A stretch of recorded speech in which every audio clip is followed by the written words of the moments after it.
Hello everybody, welcome back to my channel, and if you're just visiting for the first time, I feature rather low-tech unboxing videos, and today I have one that I'm very excited to open.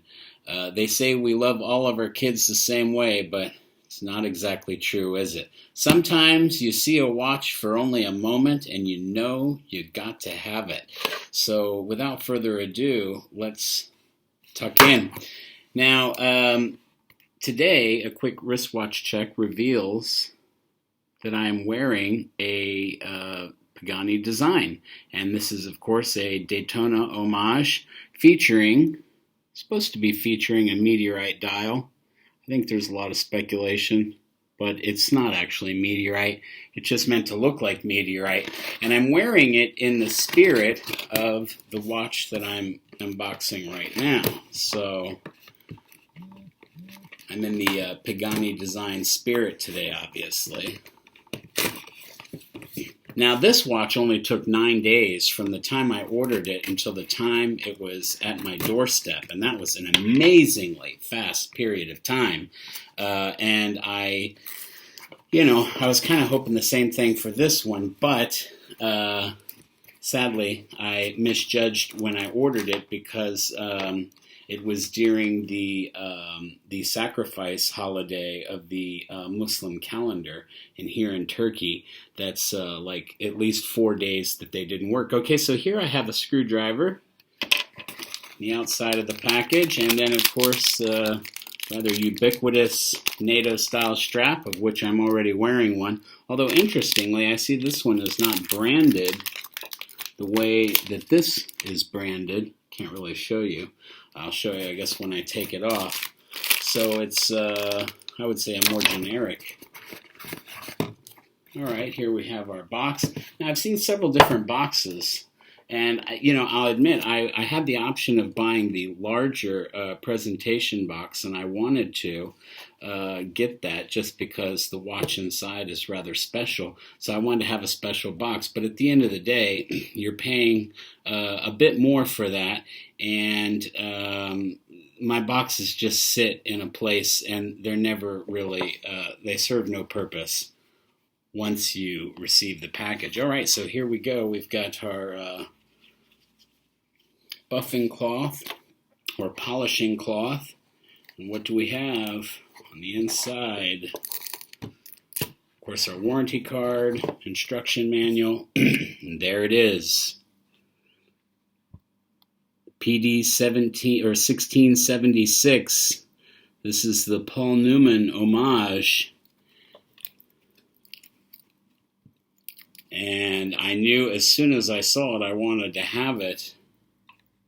So let's get the plastic off.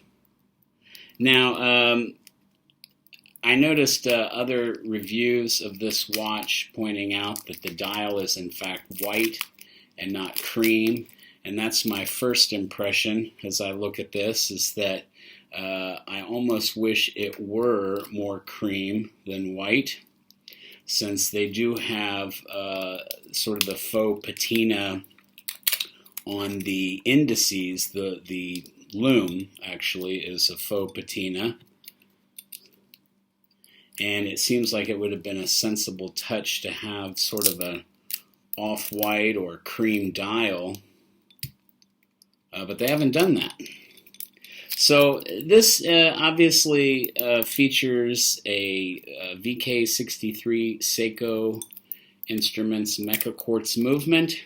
So it's a mechanical chronograph, but quartz movement, which is accurate to about plus 20 seconds a month, which is really great. And it's got about 3 years of battery life.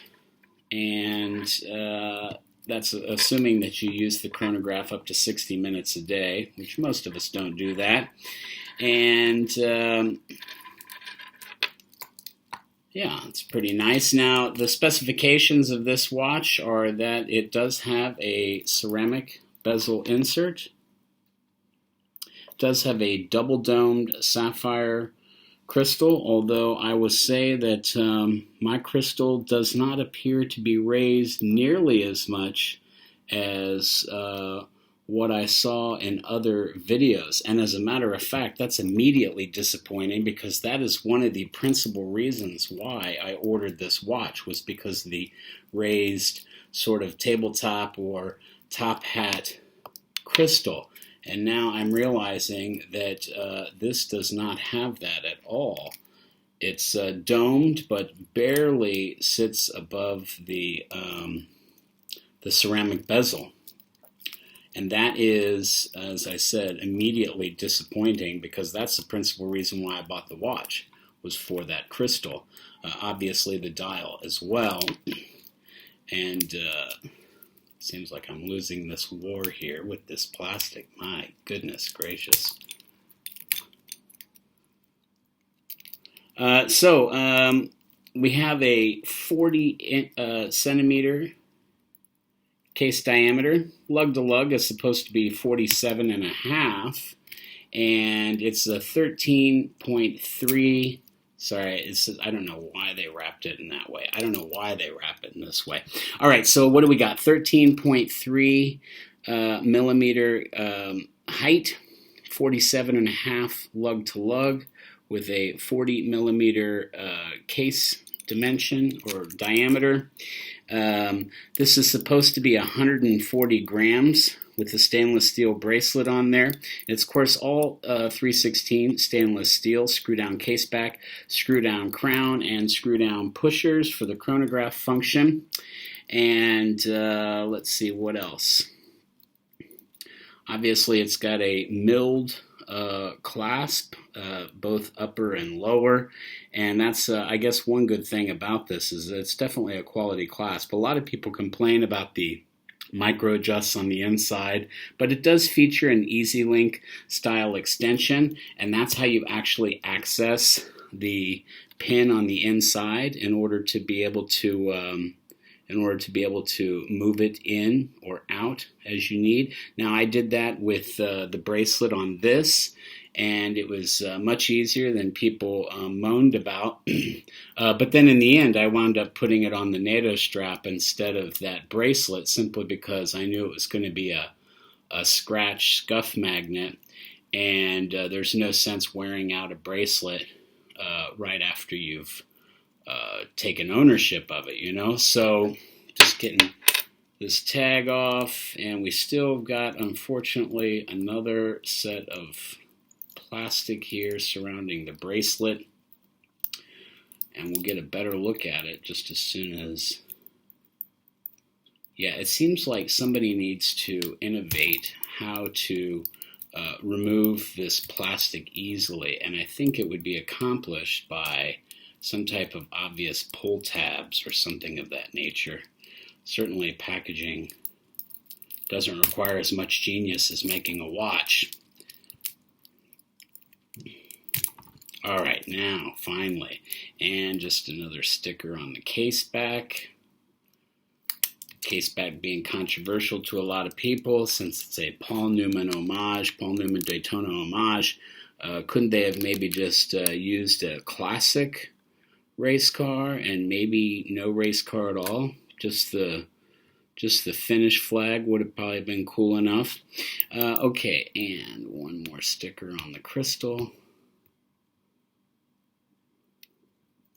Yeah, so I was really excited to buy this, but principally it was because I wanted that raised sapphire crystal. And you can see here that it doesn't look like it really comes up above the ceramic at all. And as a matter of fact, it does appear that I have a different version than what everybody has been reviewing on their channels, and that disappoints the heck out of me. Now, I suppose it's because I'm sort of late to the game in this purchase, because most of the reviews I've watched are probably a year or two old.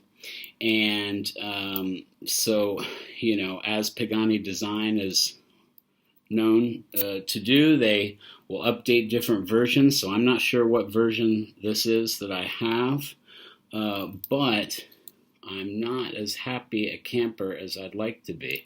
All right, so I've just started the chronograph function, so you can see that 5 ticks per second sweep. that's the Mecha Quartz hard at work, in case anybody doesn't know. And then it's got a flyback function. And it features a tachymeter or tachymeter on the bezel, which is fixed. Obviously, you wouldn't want to move a tachymeter because otherwise you wouldn't be able to accurately calculate speed.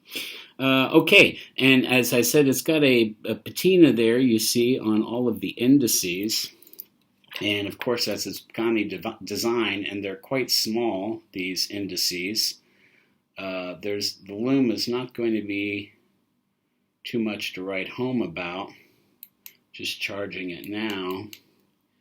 And I'll cut my light here so we can see. Yeah, it's not that great. But of course, I'm putting it in front of a computer monitor, so you really not going to get too much love out of it. Suffice it to say, this watch is not something you wear through the night or diving for that matter. So the loom is not really that important. It's really all about those subdial and dial registers. Obviously the subdial has that retro, the numerals are retro, and of course those little tick marks every, I guess, 5 or something, you know, that Rolex has not used for quite a while. Although they just released their Le Mans Daytona, which does feature this on the subdials.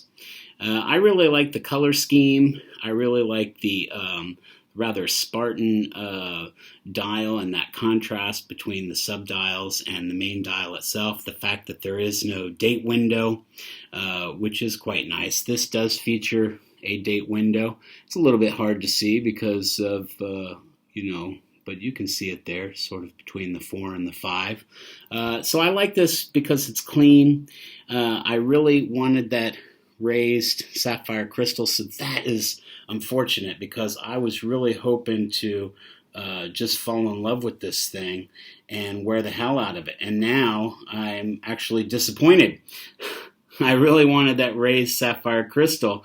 That was like principally one of the, because, you know, that speaks to Rolexes of the 70s, 80s, and early 90s when they used acrylic, and they used a quite thick piece that rose above all the bezels of all the models that they used that with. And that, in my mind, is quintessential to the look of those watches from that time. And of course, the Cosmograph is no different than that. All right, so yeah, I guess we'll have to put it on the wrist and see what it looks like. Maybe do a side-by-side comparison here.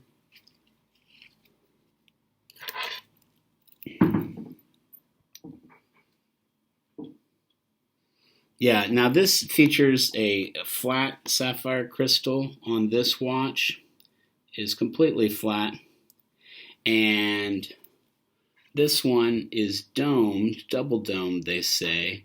But as you can see, it's not visible really above the bezel. And that, like I said, is a huge disappointment to me, because that was literally 60 to 70% the reason why I wanted it, other than the beautiful dial. I mean, the bracelet's nothing to write home about. It feels like a bracelet on a low-priced or entry-level replica, frankly. And that's a huge disappointment. The clasp is not. The clasp is certainly great, but the bracelet itself is rather whiffy and insignificant. But man, that sapphire crystal that is missing from the one I've purchased is really, really disappointing.